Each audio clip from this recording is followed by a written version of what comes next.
Michael owns a lemonade factory. He went public with his citrus company 10 years ago and recently began trading in the worldwide fruit ETF. ETF stands for Exchange Traded Fund. For people like Susanna, it's an opportunity to invest their money. An ETF pools together several investment products from a sector and tracks their index. That's the average market value of all products. There are ETFs for the stock market, bonds, raw materials, and even real estate.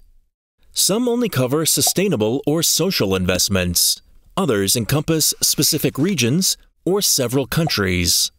There are ETFs for specific sectors, like transport, industry, technology, and even the food sector, like our fruit ETF, for example.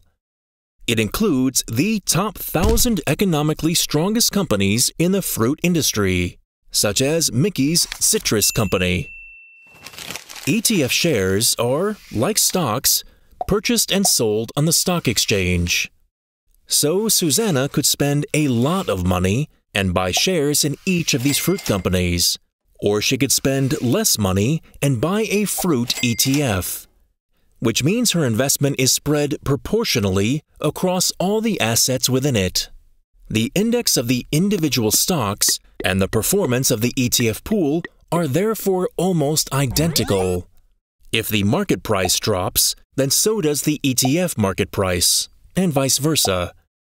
When you invest in an ETF, it's also called a passive investment, as unlike funds, ETFs are not actively managed. Instead, they are mostly run automatically.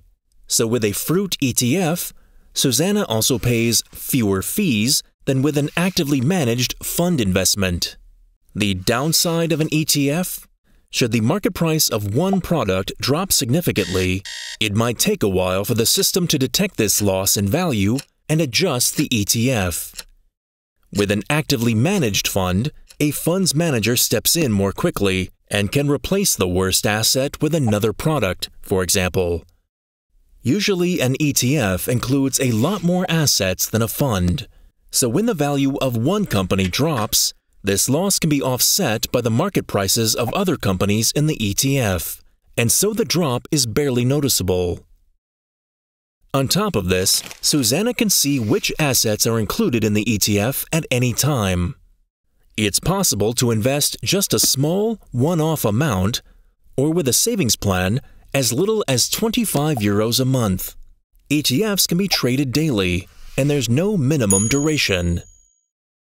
But watch out! As with all investments, even with ETFs, Susanna must anticipate the many risks involved and do her research before investing her money.